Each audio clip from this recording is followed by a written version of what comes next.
Heyo, Happy Wednesday. welcome to the show. Happy Wednesday. Very exciting. Glad to be here. I know you are as well. Oh, yeah. Back again. Yeah, back again. The clan back together. Oh, clan's not a good one to use. I won't. I won't use clan. That's not what's going on here. The No, gang. group. Yeah, gang is much safer. Yeah, I'll I be say good. gang a lot, but like to my high school girls, and I'm like, is this weird to say? Like, this is my gang. Yeah, Every time I second guess it, I'm like, does gang, that gang. sound bad? Yeah, yeah. This is our posse. Surely that's Yeah. better. It's All right. Well, cool. How was your week so far? You doing good? all right. It's going good. How's It's the only like Vieira lacrosse game going? it's all right. We lost in the district championship last night, but we lost to a pretty good team. So makes the loss a little bit sting a little bit less when like the other team actually like earned the win.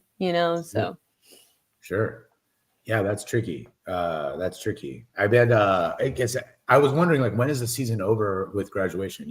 That must be coming So up soon. regular season already ended. Regular season All ended right. about week 2 weeks ago. Hmm. Right now we're in postseason, so it'll be districts just ended, and then regionals, and then states is May 8th to May 10th. So right around graduation.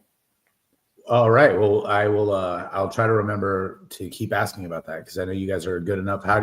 What's your goal to win the entire state? I presume. Well, the goal is to make it to states. Okay. Last year we were one game short of making it to states, so we find out on Friday if we get a regional bid, which we should. Mhm. We're ranked third. They take the top 8 teams, so Excellent. hopefully we'll Excellent. get there. I'll stay tuned. I'm excited. Yeah, yeah. All right, well, let's jump into the show. Let's start with this one because for me it's an easy one and something that I already wanted to talk about. So in person networking, I wanted to kind of chat about it. I'll take the floor here while I start intro this kind of topic because to me, I'm a big in-person networker, and I wanted to just kind of talk about how different it is pre-COVID and post-COVID, and how much I long for the heyday of networking when you could just network. It was really easy to go out and network. And since COVID, obviously, COVID just killed all of these different groups, the BNIs, the leads groups. These things are completely dead now. It feels like they have dwindling numbers even still, but at best there's 4 or 5 people in a group that are kind of barely hanging on to the old days. And I think everyone's just kind of creating their own networking group. I've done one called the B2B or not to be for like business to business networking. But it's completely different. And I don't know. I wonder if there's I guess I'm hoping that we can make a clip of this part of it and someone can chime in if they've got better ideas of where to meet networking, because it's just really difficult. I went to an event. I drove like 45 minutes for an event yesterday, and it turned out to be one of the best events though. Oh, good. It was, yeah, it was real cool. It ended up being great and totally worth my time, but I couldn't believe that like I had slept on this group for a long time. I've heard about it, but I didn't go because, it was far away. And I just was always kind of like, well, it's hard to imagine that it would be like new people. But this is like the third time I've like made that incorrect assumption that about a group or a meeting or something that I didn't want to go to because it wasn't related to these kind of like traditional powerhouse things that used to, like the chambers of commerce even, I would put in that group where all of these groups used to just kind of like run the show, and they used to run everything. And now I think business people are meeting in a much different way. They're getting together in a much different way. There's another group that I found out via email. I get forwarded emails. A lot of times when I meet with people, I ask them like, let me know about any events that you have coming up. And they tell me about events that gets passed around via email, and you don't know where it's going to be until you get this email. So you're kind of like always waiting on this email. And I mean, shout out to the group is called Vieira Means Business, but the Vieira Voice is who puts that one on. And they're really, really smart. I mean, it's just a really smart way to keep that group alive, keep everyone kind of hungry to the email. And that's another room where I walked in and I completely underestimated that room. I didn't realize how many people would be there, how many good people. It's not, a lot of times you go to the events these days and they're just filled with, my apologies to any real estate agents watching, but they're just filled with real estate. and I don't, Keeping it real. Yeah, that's the truth. And we can't really work with real estate agents. There's one that we work with, but that's such an exception to the rule. And so, yeah, it just makes me, normally I had felt very defeated about networking. And now I've just found the best way to find events is kind of like word of mouth. And I'm a digital guy. Like I want to have a digital, I've looked at the Facebook events and I've looked at all these things and those events are just not there. They're not represented digitally often, other than getting past this email from time to time or hearing about it afterwards, seeing it like in a Facebook post, somebody makes a picture about it. And, anyways, I just thought it was kind of something interesting. It feels like it's a completely different world in the world of networking. And I don't know if anyone does watch this, I wonder if you feel the same way. I don't know, Bailey, do you have any thoughts? You haven't done, I know that's not really yeah, I mean, although I never really was in the networking scene pre-COVID, I was still in college, but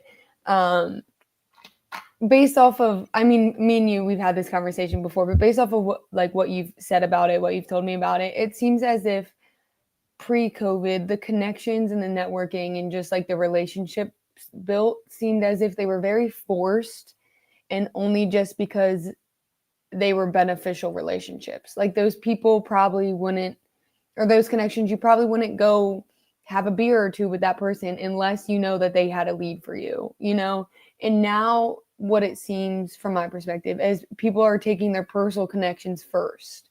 They're making friendships with people and then recommending them like, oh, I know this person, they do great flooring. Like those connections are now preceding the fake connections that you would make at these networking. It just seems as if the community sense is coming back to it rather than just being forced into connecting. Yeah, I absolutely agree. I think you're making a very good point, which is that like, because it's being passed around via referral and via word of mouth, the only people in the room, that's why I think these rooms are so much better than they used to be, or that they were like from like COVID to like right now. I had been getting kind of defeated in these rooms because everything I went to was exactly what you're saying. These kind of like empty relationship meetings where it's just like, I used to joke around. There used to be this guy, I won't name him because I'm going to put him down a little bit, but I used to, my groups, like in the group chat, we used to tease this guy because he would every time you met him, he would be like, hey, my name's blank. And, my name's Steve, let's say. And I would and he would give you his business card. And he always had his name right here. And when I was like coming up in business, they would tell you like, that's how you have to network. You have to be that guy who's just like, howdy, like looking for the opportunity. Like, I'd love to discuss marketing with you at any time, blah, blah, blah, blah. And I just found that has been like, I have never done that. That's never come well to me or easy to me or easy for me. And it's just like to me, it's like the worst strategy. It makes you look so sleazy. That would not work on me. I know. I would immediately never have a coffee with that guy. Like I would not want to have coffee because I've been in those coffees before because there's like an ulterior motive. It's not like you don't want to genuinely get to go get coffee with me and have a conversation. You want to see what I can produce for you, or what I can do for you. Yeah, and people can feel that, and I can feel that. At a bare minimum, I can feel that, and I've been in. It's like the worst feeling. Like I remember one of my first like one-on-ones when I was here in Brevard County. I had with this guy who sold for one of these companies that does like every single kind of insurance. And I know people that are in insurance that are great people. So like, I'm not putting down every single person in insurance, but this guy was just the worst at it. I mean, he was really bad at it. And he had like a pamphlet, and you always know you're in trouble when they pull out like a pamphlet or something to like leaf through and like show you what they do. You'll say like, what do you do? And they pull out a pamphlet. You're like, oh boy, that was just being polite, Yeah. And, I didn't actually want to know. Yeah. And I didn't ask for like the whole pitch. I just asked for typically when someone asks me that, I always just say marketing, Keep it short and sweet. People don't want to Yeah, know right. your full life story. They definitely don't, and they absolutely do not, especially when you're in an industry like insurance or marketing, frankly, where like everyone gets it. They get generally what the industry Yeah, is. what It's the not like gist is. it's not a weird thing to say marketing. And They don't. unless they ask for more, they don't want to know more. Yeah, Like yeah, you leave it at the bare minimum. yeah. I think so. I I think so. agree. I think that's the best I strategy. agree. That's what's always worked for me. I mean, we'll see. I mean, I don't know. All right. Next up, what do we got next? Okay, let's do my other next one, and we'll leave you for last. Best for last. All right, my Canva Create just came out, and I don't know. Did you watch it? It's okay if you didn't, but did I you ever didn't. look it over? I looked through a little bit of like the new features that they were rolling out, but I didn't hop on it at all. I watched a little bit of it. I find it like difficult to even get through. I put it on in the background while I'm trying to work, but then at some points it gets like difficult to focus listening to it. But I do like to kind of know what they're launching. And Yeah, so for I thought sure. it'd be a good idea just to kind of share what they are launching. So I'm going to pull up what we got here. Let me pop over to that screen. Okay, so the biggest thing that I thought was kind of interesting is this Canvas Sheets. This one is it looks like basically, I mean, the way that they described it in the Canva Create was as more of like a tool for production.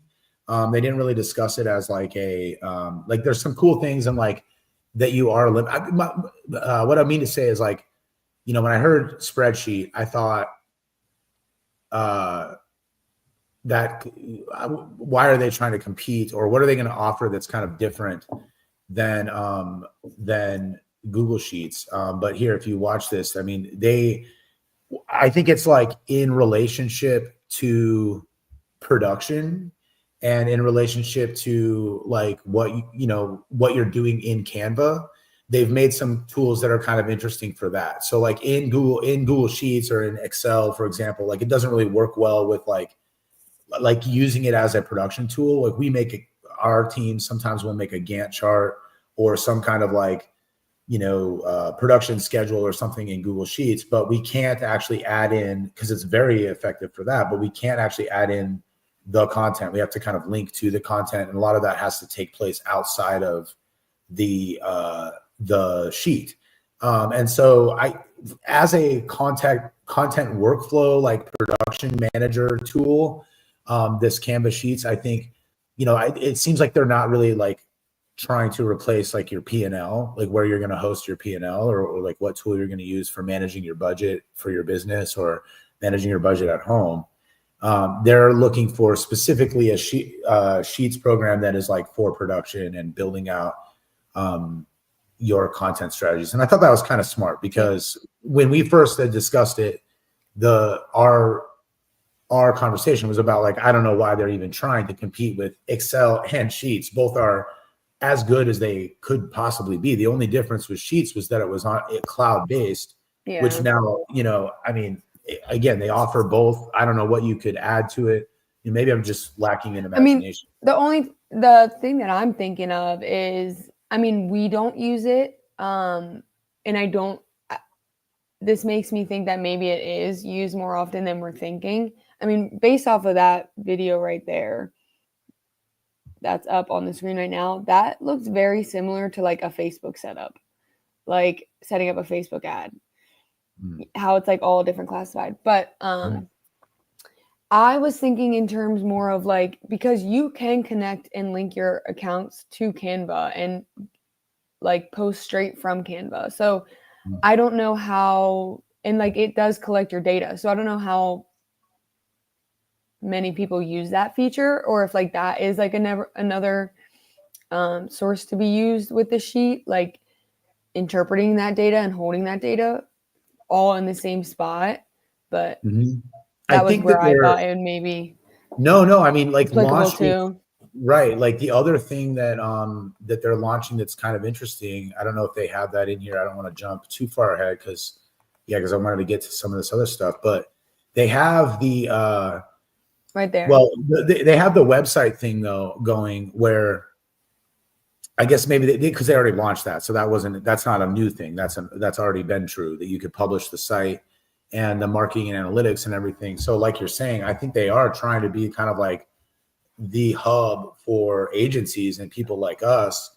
Like I think for content, if you're going to manage content, they want you to like do all of it inside of Canva. All of it, yeah. And like you said, like now with this spreadsheet thing, though, imagine that workflow. Now you can keep everything potentially in there, in one place, so that you're not like hopping from like, for example, like Hootsuite or something that's like exactly what I was thinking. Yeah, exactly it would replace a tool like that, I think, for sure. And for sure, and it looks like, you know, with this Magic Studio thing, like with what they're pointing out in the screen that I've got up now, how you can apply your AI tools, because that's, you know, into the visual charts. This will be in relationship to reporting and things like that from the agency side.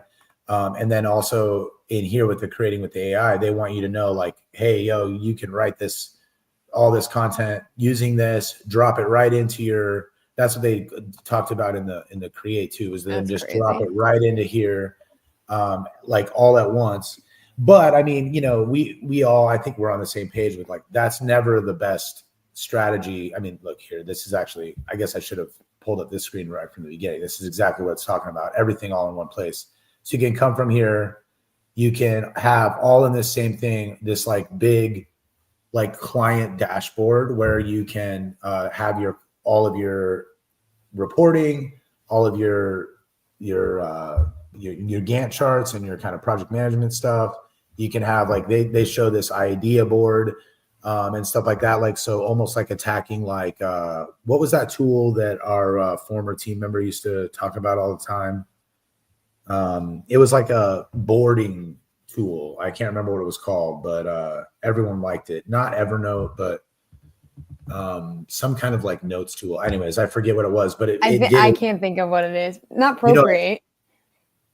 Not what? Not Procreate? No. It was I don't know. It had a hip new name. I forget what it was. Doesn't matter. Anyway, so that's kind of Canva Create. I think the big thing was like they are launching some good tools. I think people are sleeping on Canva still, you believe it or not. It's hard to believe because like, you know, the world, there is a lot of people that use it. But right now it's kind of like a place for novices, I think is what they're, and I think that's their like primary user base right now. And I do think this move, obviously we use it from time to time and a lot, you know, more and more. I feel like every month, you know, it becomes a bigger part of what we do. And, you know, there was a time where I was like kind of sour on it, but they offer a lot of cool things for a business. And it's like obviously very affordable, all things considered, when you compare other design options, Adobe Suite, that sort of thing. I mean, it's like way more affordable. And again, like offers more things in a lot of ways than Adobe because of this, like this new thinking.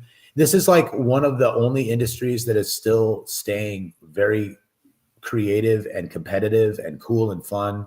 And I'm enjoying Canva. I think that people are sleeping on CapCut as well. Like CapCut offers all kinds of cool things that just, I get why people sleep on it, because it's like once you get into like a habit of using a tool, you're like, oh, I'm just, you know, I don't want to change anything.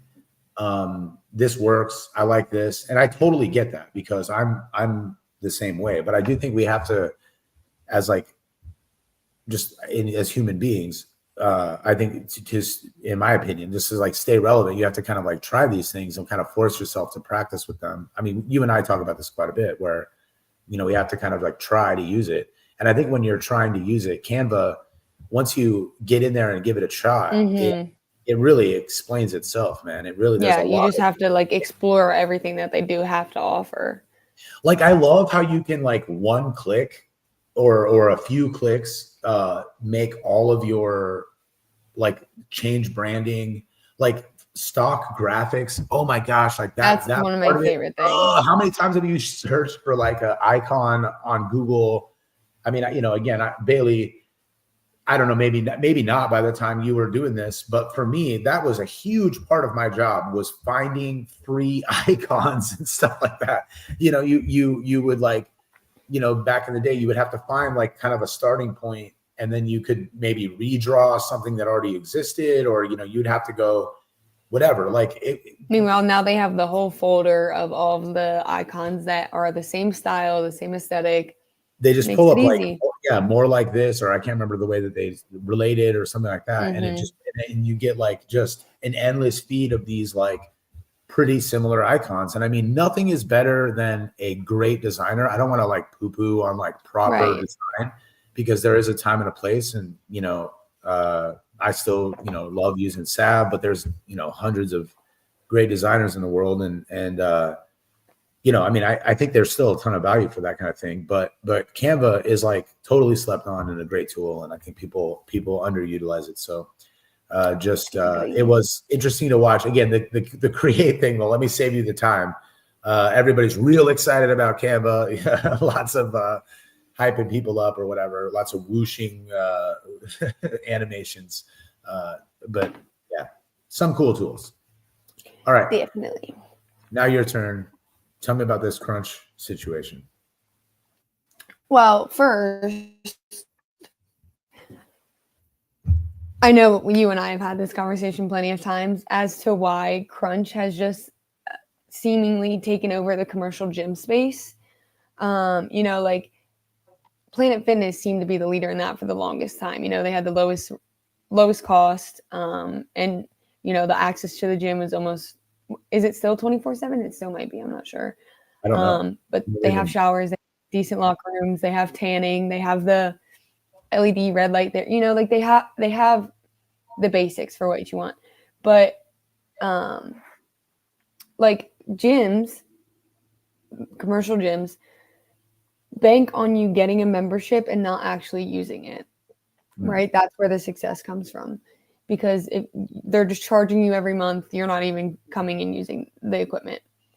Crunch, what I think they do really well, but is also like completely opposite of like prior commercial gym tactics, is they invite people in. They want you in the gym. They're very big in the community. They host marketing events all the time, or networking. I'm not sure what you would call those nights that they invite those businesses in. They have classes all the time. They look to get people to stay in the gym. And I just think it's interesting that it's completely opposite of what any gym had done prior to that. And they saw nothing but success with it. And now, just this week, I saw this come up. I don't know if we can read there, but Crunch is acquiring 9 different 24-hour fitness gyms in Florida. If you see, it says Apopka, Kirkman, Lake Mary, Orlando Park, Winter Park. So, I mean, when I was in college, I think it was before Crunch came to Melbourne. I was thinking about joining 24-hour fitness because of the hours, because I know that like you could just swipe in. I never followed through with it, and then Crunch came along, and that's when I joined Crunch. But acquiring 24-hour or Anytime Fitness, that was a pretty big gym chain for them to acquire. They're doing something right. Yeah, I mean, I don't know. That's an interesting point. And to be honest, it's like, because I'm pretty new to the fitness space, so I've not really been to that many other gyms. I mean, I've tried out a couple, and when I was unhealthy, sometimes I would try gyms. Like I would go to the gym or something for a short amount of time, a couple of weeks. And I was always put off from gyms from the personal training side of things, is like they would kind of hound you about doing your free whatever, because they always offer like a free whatever. And then like you get kind of roped into doing something, and then the guy gives you like a really hard sell, or woman, or guy or gal gives you a really hard sell about like joining their personal training program. And I'm not like, especially like I'm getting better at it as I've gotten older, but like throughout my life, I've not always been the best at like saying no to that kind of stuff. So it would always that would always put me off from the gym, because I would get into like a relationship where they're like, you need to come in 5 days a week. And I'd be like, yeah, you're right. I do need to come in 5 days a week. And they'd sign me up for like, the highest package. And I couldn't have, for most of my life, I couldn't afford anything like that.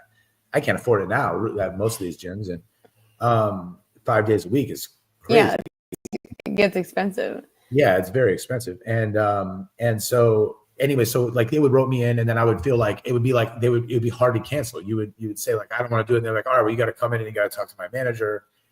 And then, anyway, so I'm saying all that to say Crunch still does that part. They still do that part. Yeah. And I hate that part. I think it's like the worst thing because I think it pushes so many people away from the gym. But I never considered what they do better than the other gyms. And I think you're absolutely right about what you're saying, because that's what attracted us at first. Like when I wanted to do the gym for Next Level, is like they had the business partnerships, they had like events going on, they were at events a lot, they were like with doing things with the fitness society, they were doing things over here, over there, and it just felt like, it was more like a community gym, more like they wanted you to be there. And they do a much better job with their social media. I mean, I think I agree. Yeah. For whatever it's worth, like it's not always like that consistent or whatever. Like I have some criticisms, but I think they do a good job. Do better than most gyms in general, just sharing I think they do a good job of like sharing people's content. If you tag Crunch in general, they'll share it to their story or something. Not just our Crunch, but any Crunch. In general, I found that for the most part, someone there will pop in and share it. It seems. Yeah, they're pretty active. But so I mean, I think they do a really good. You are right about that. I think they do a good job of like the community, but I still wish that they would just remove that part of the the hard sell for the training. I think it's just like the worst. But I mean, go ahead. Like I've been a member of Crunch since like 2016. I had one in my hometown. So when I came down to Melbourne and got a new membership, and they were like hounding me about doing my personal training, I'm like, I'm not new here. I've been to Crunch for years on end now. Like I already know what Crunch is like. Like, please stop. I already know. And they were like, you haven't done it yet. You haven't done your kickstart. And I'm like, I don't want to do my kickstart. Please leave me alone. Like, so it was like, it got to a point where I saw the same check-in lady every single day. So every time I walked in the gym, I was like, yes, it's her. She's not going to say anything. And then if like the trainers were sitting by her, I'd be like, oh shit, like they're going to say something today. Yeah. And that's so horrible. Honestly, I think that's so horrible for the gym, because if you're like new, you're looking, I'm just saying from experience again, like I'm not, maybe other people don't have this, but for me, that would always create this. I stopped going to the gym, I don't know, maybe like 10 times because of that. Because it causes like unnecessary anxiety, because you know that interaction, or you're not sure if that interaction is going to happen or not. And you're like, I don't feel like being hounded by a trainer. Like, right, exactly. And personally, if I look better than the trainer, you shouldn't be asking me that. In my personal opinion. Well, I mean, I do think that like, there's a line where I don't really care anymore. Like if they look like generally healthy, but there is some. Don't appear to take their own advice, which I know what you mean there. Yeah, for sure. I think to me, like Crunch does a lot of things well. I think there's still like tons of room for improvement on that. Just as a gym goer, but from a marketing standpoint, they do really well. And I think they're gonna. We have, if anybody happens to watch this that's out of town or something, like locally here, we have a EOS gym opening across the street from the Crunch. And so that EOS gym is about, a lot of people are in my circle of gym friends. A lot of people are saying like, oh, EOS is going to, eat Crunch's lunch. Crunch is going to go out of business, all this stuff. And I'm like, I don't think so. Like, I think they're going to rebound. I think they've done that math. I think they probably knew that there was going to be especially Wickham's classes. The success of Wickham is simply their classes and their personal training. So if like most personal training clients, like you have an established relationship, you're not just going to jump ship to a new trainer, right? Like you wouldn't just leave with Toby because EOS is opening, whatever. Right. So I think that is what's going to help them through this transition. I think they will lose a good chunk, but I think they're going to lose tons of people going to those classes. They're very loyal to those teachers. They have a good time. Like those classes are booked and busy at the Wickham. And I think in general, like the community probably can support. Like my guess is that both of those companies that are growing, they're both growing really fast. EOS is opening quite a few over the next year too. And my guess is that they've done the math this community has a ton of growth, and they like know that this community can support 2 gyms. And I think it's probably like kind of like a McDonald's and a Burger King, or that's an old, at this point, that's an old reference now, probably more like a McDonald's and a Starbucks. They just know, like, yeah, we both sell coffee, but you know, we're going to be fine. Yeah. Dunkin' Donuts and Starbucks, I don't know. There's probably a better metaphor. You get what I'm trying to say. Probably better. Yeah. Yeah, because if you go up north, I know we're talking here, but like Massachusetts, New England, they love Dunkin'. But like down here, I don't know anyone who prefers Dunkin' over Starbucks, you know? Oh, you know what? I'm going to remove this because I'm done. Now we're going to talk about Dunkin'. I hate Dunkin'. I lived in New England for so long. I'm a hater. I am such a hater of Dunkin' Donuts. I absolutely like, I think they must write into their like customer service training manual, like, look agitated when people come in so that they don't come back. Like, I feel like anytime you walk into any Dunkin' Donuts, that's not true. I've walked into a couple. There's one in Titusville, Florida on US 1 where there is a bunch of ladies there that are awesome. They've got great attitudes. So there's exceptions, but they are the exception that proves the rule. That Dunkin' Donuts has the worst customer service, I just think, across the board. And when I lived in New England, I could not, it was like, even where it comes from in Massachusetts, it's like still there, especially there. And I think it's actually, my overall theory is that it's because like the people of Boston are a little bit of Massachusetts in general, like New England in general. But it's specifically like Massachusetts and Connecticut. There's a little bit of like and maybe a little bit of New York, which I know is not New England, but there's a little bit of like a saltiness that comes with that. And they're loving people. I love them. I have many, many very close friends from up there, but you have to get past sort of a salty exterior first. But I like that in my friends. I do not like that in my coffee service. In your customer service. For real. I much prefer to be served with a smile. I'm a proud Publix customer for the same reason. I'm paying more. I don't care. I'd rather have better service at Publix. And I very obviously get better service. So I like being there for the service. I feel like that's not even the worst part about Dunkin'. The worst part about Dunkin' is I feel like in their code, in their business practices, it's like never make the same drink twice. There's zero consistency. Like I've always ordered the same thing and I've never gotten the same drink. Like it's either you might be like right. One day you're gonna go and it's like dark brown, and then the next day it's completely white, and you're like, I ordered the same thing that I ordered yesterday. Why is it completely different? Yeah, I see a lot of like when I was eating a lot of unhealthy stuff, I would see a lot of like I know what you mean. Now I just drink coffee from there, but I always consistently don't like it. I know that for sure. I can't say that it's any different color or anything, or I'm not even sure if it doesn't taste well, but if it tastes any different, but it's never my favorite coffee. And I'm a big time Dunkin' hater. All right, let's jump into the niche corners of the internet. Very excited about this today. Sort of. All right, I'm going to go first. All right, go ahead. Yeah. If you ain't first, you're last, you know. Come on now. All right, so I'm going to save the best for last. I'm going to talk about my first one is this guy. His name. Oh, wait, hold on. I forgot to share.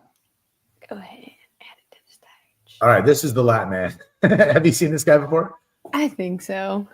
I really like this guy. This guy is so impressive. I'm going to keep the sound off because it doesn't really matter. It's worth it. So I like this guy. Not everyone, okay. Yeah, he's got a great physique. That's insane. That's a great physique, but that's not what's cool about it. You know what I mean? He's he's got a great physique, but he, uses it in a cool way. I think funny that's about it. Yeah. Like exactly. He's not out here posting like thirst traps. Like he's funny. Right. That looks so weird. And it is a thirst trap though at the same time. Like, good for you, dude. Like he's really. It's like I don't even know how he does it. I think it's a thirst trap for men. Yeah. Yeah. There's a lot of like memes about like weightlifting is like people think what you think you're gonna get is like women, but what you actually get is just dudes. Like, how jacked you look. So I just love this guy. I think he's awesome. He has a ton of videos like this. We don't have to keep watching, but I He love it. literally looks like he has wings when he does that thing. He really does. He was just at like a Comic-Con dressed as Spider-Man. That's what made me think of it. Oh yeah, here it is. And he was just doing this. And then this was his video about it, which is so stupid. And then you watch What they it. actually saw. I don't know why that made me laugh so hard though. Anyways, I love this guy. Okay, so for this one, I'm gonna have to turn on the audio because this is my new favorite guy. You do know him? Mm-hmm. He has just the best attitude, and I love the way he says cigarette. So let's watch his pin video. Oh man, maybe I better do this one. Let's start with this one. I don't know what that one.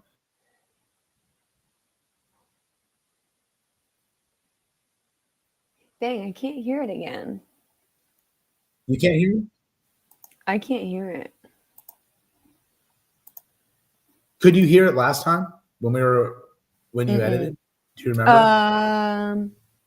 I can't remember off the top of my head, to be honest. All right. Well, I will just shout out Leo Skeppy. We watched a little bit of it. I'll keep the audio on in the background so people can hear it. He is awesome. He's this like beautiful blend. Cigarette. He says cigarette in a funny way. He's got this like vibe that I just love. He smiles all the time. And I think he's great. He has a great content creator. He just vlogs his life. And this is my newest obsession. And he just has a joy of life, but also a sort of disdain of life at the same time that I think is great. And I highly recommend checking out Leo Skeppy. I've been consuming a lot. That's what my feed is filled with right now. You know, he was under, like, they tried to cancel him a couple months ago. No, I didn't know that. What am I, what was it for? So like during the LA fires, he posted like saying like, hey, people are going to start looting. It's going to start getting bad. And people just like roasted him for it. Like, oh, you think all homeless people loot? Like, people take things and run with it. And so obviously it didn't work. So yeah. Well, he's this guy. I didn't even know about that. And, yeah, exactly. But I can imagine like he gets canceled a lot. Like he's kind of like when you speak your mind, when you say controversial things, people are going to cancel you. Yeah, and at first, like these days in the internet, I never know for sure. Like, is he even really like that? Like, who knows? Yeah, exactly. Like, in this day and age, this could be a full persona. Right, we are being trolled. This stuff is like I shared Bert, with the AI filter, but that's just like at least with that one, the AI filter, you can kind of see when some people like just I have a really good example for you. Oh, please. So there's this okay, it's gonna sound really bad. So there's Australian sex worker who has a huge following on social media, and she like tells stories about like her meeting with her clients. Like there's this one guy everybody knows as Peggy Sue. Like I've watched her videos before. So some other Australian came out and was like, oh, like all these influencers are lying to you about their lives. Like they have families, they have kids, and like was alluding to the point that this girl, Kayla, had 2 kids.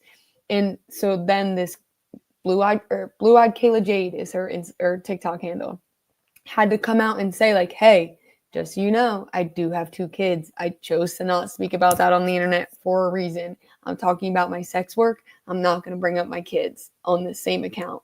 But it just goes to show you how much you don't actually know about these creators, these people that you love, these people that you fully support. They're only showing you what they want to show you. You actually don't know anything about them other than what they are telling you. Yeah. I mean, there's a lot of ones. I mean, like, especially when they come from like a joke or like if they're trying to do comedy at all, like, or even be like, even like controversial stuff. I think I don't know if like in 2030, what we're going to have to do to like decide if someone is trolling or not, because like right now it is kind of hard to tell if someone is just like putting on a persona and they're just going by Leo Skeppy, but his real name's Dave, and he just talks in a regular voice, and he lives like in Miami, and he was just kind of bored one day and made it, and it went kind of viral. He did this like funny video, And then, you know what I mean? And it just kind of happens. Like, I do think that like there's a lot of accounts where it just kind of snowballs and it just turns into like a thing. And it's like, why wouldn't I keep it going? Yeah. And then you're too deep to be like, okay, well, I can't change it now. Like, right. I'm struggling to think of like a specific example where people, like everyone got duped, but I know that there's been a number of ones where it's like, you're not really, again, it's like, are you even really being duped? They're creating content. It's like almost like Andy Kaufman in a way, like a little bit like that, where it's like they are the content in a lot of ways, like their life, like they're pretending to vlog, you know, but they know what they're putting in the vlog. I think a lot of family vloggers are like that. Yeah, absolutely. Like, the single dad of 3, like the solo dad. Like, that's not what you're doing on a typical day, dude. Like, let's be honest. Right. Well, I mean, just even like I did a day in the life. That was a busy day. I mean, you know what I mean? Like I picked a day where I was going to be doing a lot of stuff. My nutrition was on point that day. You know what I mean? Like I didn't pick a day where I ate a bag of gummy clusters, but I still have those days. You know what I mean? So like even when I'm doing it and I'm pretty, I don't hide much on the internet, but like in general, I know it's not like I make a post. I don't hide much on the internet, but I don't make posts about things that I find sort of distasteful or whatever about my life. And, obviously, and most people don't. And I think that's kind of like, everyone is pruning a little bit, but right now there's I think a lot of people that are pruning a lot. It's like hard to be able to even tell what's what, who's what. All right, let's see yours. I'm excited to see. Well, I need audio for mine, so I hope it works. Okay. Here. Hey, it's good to see you. I didn't know you were coming to Coachella. Hey. Can you hear it? Yeah, I can hear it. Okay. Oh, hey, it's good to see you. I didn't know you were coming to Coachella. Hey, it's nice to see you. And yeah, I got invited at last minute. Oh, nice. What brand invited you? I got invited by Lockheed Martin. The weapons manufacturer? Well, defense contractor, but they're collaborating with Jägermeister, so they have like a tent set up and they're selling Jaeger bombs. So it's like a fun kind of thing, Okay, sure. But like, what about you? It's good to see you. What brand invited you? Oh, I got invited by BlackRock. Yeah, but it's fun because like they bought 80% of the bottled water that Coachella is selling, and then they are reselling it for triple the cost. So it's like a fun little gag. Oh, how fun! I love it. Just, like Coachella people are like posting, like, not that I've ever been to Coachella or have any desire to be there, but people are posting like throwbacks of like Coachella, like 2010. And it looks like just like a state fair, like so just casual. Oh, what the heck? Sorry, my thing just started playing in the background. I don't hear it for what it's okay. But now I think it just turned into like all these influencers are being sponsored to go, and it's just an ad fest. It's which brand can spend the most money on the influencers and get them the best product to take the best photos while they're there, because most people aren't paying to go by themselves. They're being sponsored to go, which means they have to make sponsored posts about being there with said company. Yeah. So when South by Southwest, when I first started in this business, South by Southwest was really known, like what it was really known for was Twitter launched there, or like they had launched before, but because of Twitter, or it was used a lot during South by Southwest, and they had like a pretty good presence at the event. I didn't go yet at that time, so I didn't know I wasn't there, but they had a pretty good presence at the event. And South by Southwest, if you don't know, is like a music and film festival, or at that time it was a music and film festival.